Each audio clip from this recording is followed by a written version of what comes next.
Mes amis, bonjour. Je suis Nadia Sebati, consultante en développement commercial. Et je partage avec vous des années de pratique dans la vente et la négociation à travers des vidéos que je publie régulièrement sur des réseaux comme YouTube, Facebook ou LinkedIn. Alors, dans ma dernière vidéo, nous avons vu les techniques de reformulation à utiliser quand nous pensons avoir compris les besoins de notre interlocuteur et avant de commencer à parler de notre solution. Mais il arrive quelquefois que nous sommes loin d'avoir tout compris et que nous avons un peu perdu le fil conducteur de l'entretien. Ça vous est déjà arrivé?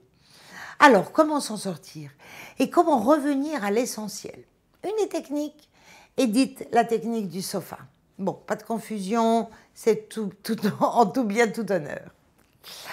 Avant de parler de cette technique, je vous invite à vous abonner à mon site pour recevoir gratuitement un e-book que j'ai écrit et un fichier Excel qui va vous permettre de créer et de suivre votre plan d'action commerciale. Alors, qu'est-ce que c'est que la technique du sofa? Comme vous vous en doutez, les 4 lettres du mot sofa sont un moyen mnémotechnique pour se rappeler les 4 étapes. S signifie la situation. Quelle est la situation actuelle? Comment travaillez-vous actuellement? Ou avec qui travaillez-vous en ce moment? Comment êtes-vous organisé? Ok? S. Le O signifie opinion. Qu'en pensez-vous? Est-ce que cela vous satisfait? Est-ce que cela vous convient? Voilà, que voulez-vous changer? F, c'est le futur. C'est plutôt là le qu'est-ce que vous voulez changer. C'est que souhaitez-vous modifier? Comment vous voulez changer la situation actuelle? Quel est votre rêve, en d'autres mots? Et A signifie action. Quelles sont les actions déjà engagées? Quelles sont les actions déjà mises en place pour y arriver? Quelles sont les ressources que vous avez actuellement pour vous aider à y arriver? Alors, cette technique m'a souvent aidée quand je ne savais plus où j'en étais dans un entretien. Elle permet de revenir à l'essentiel.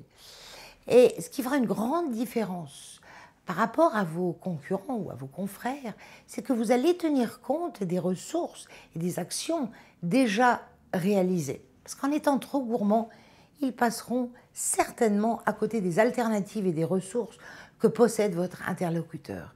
Ils n'en tiendront pas compte alors que vous, si.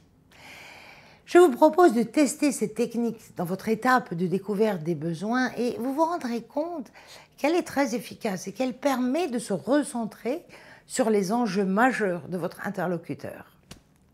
Voilà mes amis, vous savez tout sur la technique du sofa et j'attends vos commentaires, vos questions avec impatience. Si vous suivez régulièrement mes vidéos, vous vous êtes rendu compte que je me suis beaucoup attardée sur cette étape de la vente car elle est cruciale et stratégique pour le succès de votre affaire et pour la confiance que vous êtes en train de créer avec votre prospect ou client. Dans mes prochaines vidéos, je traiterai de comment argumenter la solution que nous avons ou comment influencer positivement votre interlocuteur avec professionnalisme, efficacité et authenticité.